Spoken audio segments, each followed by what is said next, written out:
Hi, this is Felice Sloan with Swanky Maven. I'm David Leftwich, editor of Edible Houston and associate editor at Houston Food Finder. I'm Eric Sandler, food editor for Culture Bound.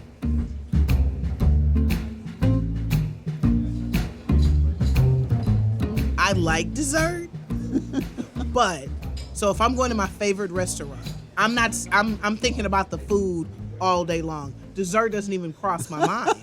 And if I make it to dessert, okay, but I don't save room. Now, if I'm going with Eric, I don't even have to worry about that because I know I'm going to get a taste of dessert and then I'm good, right? But I don't have to commit to it. Right. I like restaurant desserts. I am, generally speaking, always going to order dessert, especially for the restaurants we're talking about today, which all have really great desserts. You know, like some restaurants, dessert is kind of an afterthought, or you're too full, right? Tex-Mex, you never get dessert at a Tex-Mex restaurant because typically you filled up on chips and queso. So there's no room for dessert. Correct. But the restaurants we're going to talk about today, have great desserts, and so you should always save room. So let me ask you this, because you're a dessert guy and Tex-Mex doesn't count. Even if it's an afterthought, what percentage of the times do you get dessert when you go out to eat? I would say I get dessert at 60 to 75% of my dinners, not lunch. Mm-hmm. Typically not a lunch dessert guy because I got to go. I've got work to do. Right. But dinner's about 70%? Yeah, I'd say more often than not. Okay. I'm going to say maybe 45% of the time. So that's like a coin flip. So Yes. You're looking for the right offer. Correct. Unless, and like I said, my list, I'm asking, let David chime in. What percentage, David, would you say? I'd say about 50%, 50 to 60%. It depends. Like if my daughter will often get dessert, or if I'm with my dad, he always gets dessert. If it's just my wife and I, we don't always get dessert. But, it depends. If it's like, I'd say 50 to 60%. So we're the coin toss. Yeah. So for me, my list is going to look very different.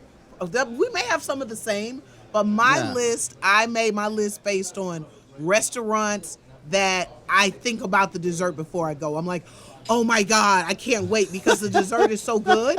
Or I could go and not get food and just be like, so dessert. That's what my list looks like. All right. It's a dessert by destination. That standard, then, of restaurants where going in that you're definitely getting dessert, I think number one for me is Blue Door. Yes. Because anytime I go to Blue Door, I'm always thinking about, are we getting the baked Alaska? Yes. Right? That's the signature dessert at Blue Door. And then, if not, then that the pastry chef Marie always has something new going on. Like last time I was there, she was doing Zeppola, Italian-style fried donuts with different dipping sauces, and they were great. The baked Alaska, I'm with you. I hope that I'm going with someone or a couple of people because that's already for two. They tell you this is dessert for two, and I'm going to get my little fix. It's so good. One of my favorite desserts when I think about desserts that I go Davis Street, that the coconut cake. Unbelievable. Sir, ma'am, kids, dogs, cats. It's so good. It is what you want in your life. And it has followed him through his career to this restaurant. And I remember a point where we were like, do you sell the cake by itself? Can we get it for parties or things like that? It's that good. It's all right. So good. David, I'm going to let you get a word in, but Felice, one more that I know you are with me on is Truth Barbecue. Oh. Because there's Mama the Truth layer cakes. cakes. Yes. And no matter what, like even if you're too full, even if you've eaten too much meat and sides, you're getting that slice of cake to go. I always that's what I get it for. I get it to go. David, you have it on your list? It's on my list too, yeah. The big slices of cake at Truth Barbecue. Okay, what do you have a favorite flavor? I don't know. I mean, I'm probably going to go with something chocolate. You're going to go chocolate. I'm going to go, it used to be different, but because the strawberry cake is a regular on the menu now, I'm going to go strawberry cake just in case there's some strawberry cake leftovers. I mean, it's clearly the banana caramel is the one that's the most popular, but but not to beat coconut cake into the ground, but their coconut cake is also really excellent. Oh, good. I say I've never had the coconut cake there, so I'm going to have to try it.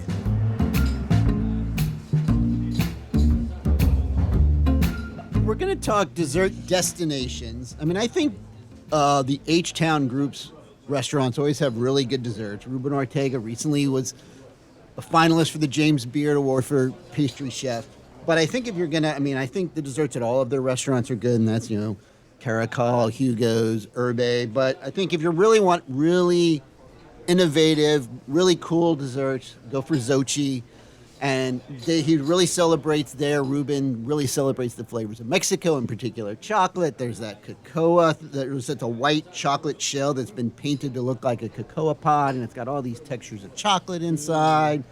But all the desserts are there. Yeah, but really at Caracol, there's El Coco, and you get to hit it with a mallet. That's correct. true. That's what I'm. Well, and you can just It's go, interactive. I like it, correct, and it's drama. true. It gives you experience.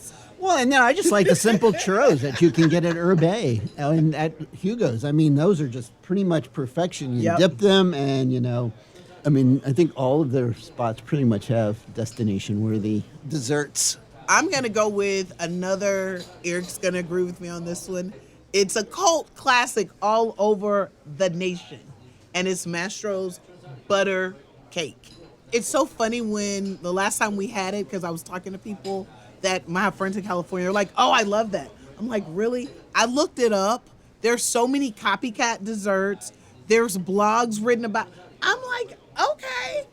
There's butter cake, and then it's their butter cake.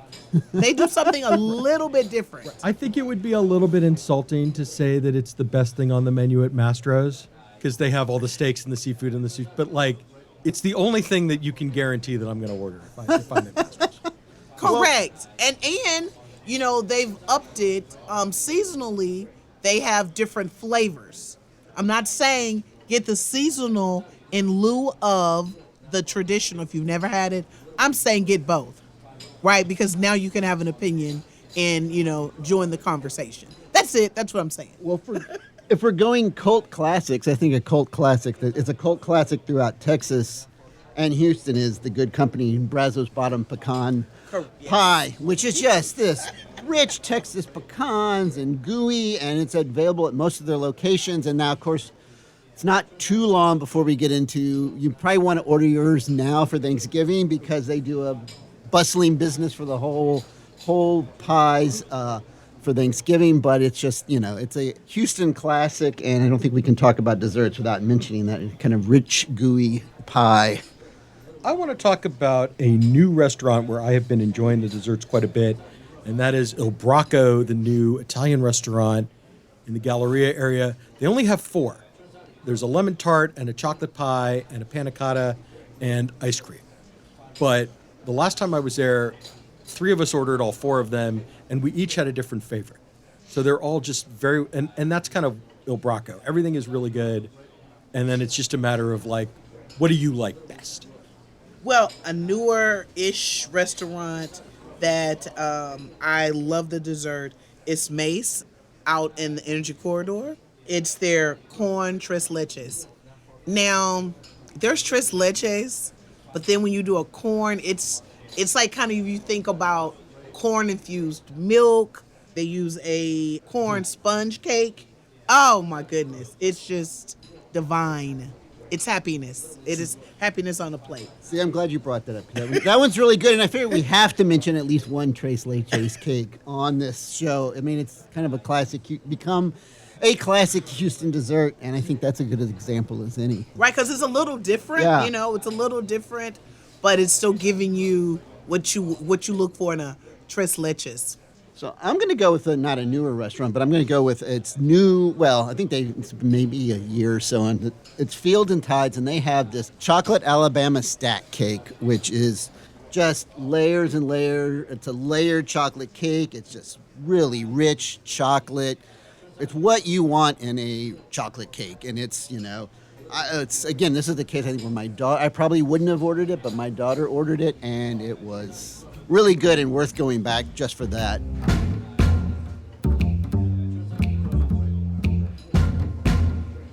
I want to go super old school with this next one. These are desserts that I've been eating since I was in high school. I'm talking about La Grilla.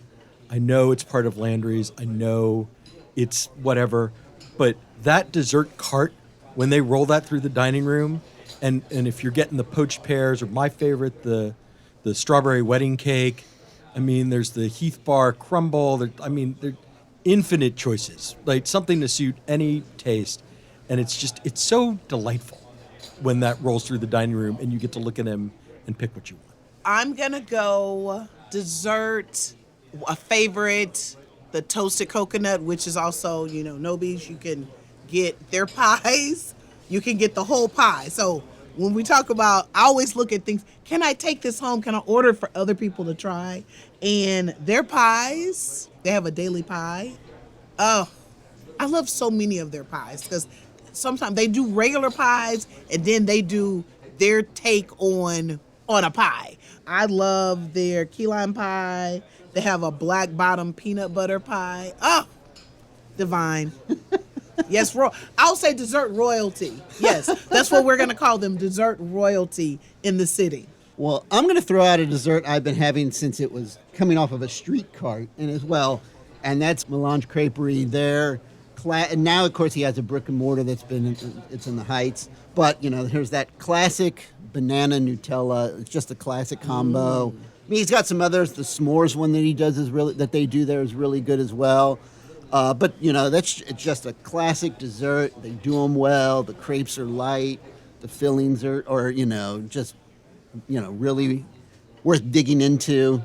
All right, I'm gonna talk about one that's kind of a new classic, the Parmesan cheesecake at Nancy's Hustle. What makes it so good is that it's really fluffy. It's got this really light texture, and the Parmesan gives it a little bit of that umami tang, and then you hit it with the black pepper honey, just a little bit of sweet and spicy. I mean, there's other good desserts at Nancy's Hustle. There's plenty of things to order there, but that cheesecake is That's it. Yeah, That's it. And it's not too sweet. It's just the perfect. It's not. Yeah, too it's sweet. not right. It's Everybody just talks like- about not too sweet. Yeah. When I go to any Killen's restaurant, I know the food is always good, right? But I know without a doubt I'm going to get a dessert. And usually, so if I go to the steakhouse, I may get the carrot cake. Usually I'll get the carrot cake. If I'm going to the location in the Heights, I'm going to go peach bread pudding, because I get bread pudding, peach cobbler. Like it's giving me all the things I want. If I go to STQ, I'm going to go with the smoked salted caramel creme brulee. I mean, that's just me. Now, y'all may have different choices, but the thing is, you have so many choices. You really can't go wrong with any of the desserts. Right. This is where you remember that Ronnie Killen went to culinary school in London and is French trained. Yeah, I see. And you mentioned the Heights. I would go with the German chocolate cake. You at would the go, Heights. oh, that's good too. See, that's what I'm saying. Yeah, There's so many I don't know. good ones. That one's a good one. Yeah, yeah. Since we're in the Heights, I'll talk about another dessert that's kind of become a Houston classic, and that's the seasonal crostadas at Cultivare. I mean, they change them up based on the season. It's usually whatever seasonal. Like right now, I think it's a red plum, but it's roasted. The crust is amazing. They top it with this cream. It's simple, but decadent, and just really it gets to the essence of those seasonal fruits. It is, again, dessert royalty. You are correct. Yes. All right. Speaking of dessert royalty, I got to talk about Chef Sean Gall, who does all the pastries for Goodnight Hospitality. He's worked at some incredible restaurants all over the country. We are very lucky to have him in Houston. And so just one is the Basque-style burnt cheesecake at Rosie Cannonball. But you can go into Montrose Cheese and Wine, and they usually have his chocolate chip cookies. And they are, like, under the radar delicious. If I'm going chocolate chip cookies, there's two places I'm going to go. Common Bond, then I'm going to go to Tiny's. Total different chocolate chip cookie, but, they're, depending on the day which one I want, Tiny's chocolate chip cookies. But at Common Bond, are you going to get the brown butter chocolate chip cookie or the regular chocolate? No, the Brown regular thick one with the walnuts. I'm going brown butter. I'm going brown. But no. I'm not going to fight you on this, but it depends on the day. I like that one too. Because if I want, the walnuts, I'm going that route. But the brown butter just has a different little snap to it.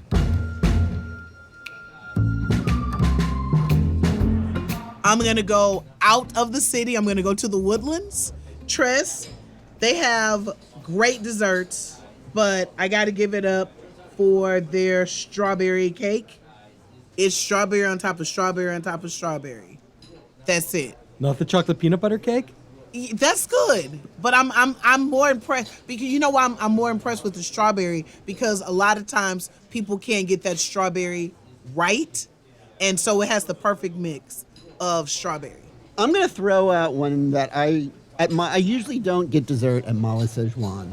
However, I recently did at the New Heights location, which is beautiful, by the way. And they serve these crepe cakes that are 20-layer crepe cakes. They're super thin layers, and they come in different flavors. They have a tiramisu, a Nutella, but I got the matcha one. And I was like, it was the perfect end to a meal there. It was like, just really, it wasn't too sweet. It was that nutty and vegetal notes that you get from like a really good green tea. Again, it's not something I would normally order when I was at Mala Szechuan, but I was really, surprised by how much I enjoyed it after, all of those great flavors you get at Mala Szechuan. Yeah, I had that crepe cake at Mala, and it's delicious, but the Honey Child sweet cream is right next door, and so it's like a little bit of like, I think I'd rather save room and have ice cream. Or both, because I did go over there and sample the collab. And you got the ice cream. And I got this, and I sampled the collaboration that Szechuan peanut brittle. Yeah, which is actually works. All right, last one from me is my absolute favorite slice of cake in this whole city. It is the 7-layer cake at Kenny and Ziggy's. Chocolate mousse, white cake, chocolate ganache on the top, like just rich, satisfying. The portions are huge. You can easily split a slice with somebody else. And if you have leftovers, it's good for breakfast.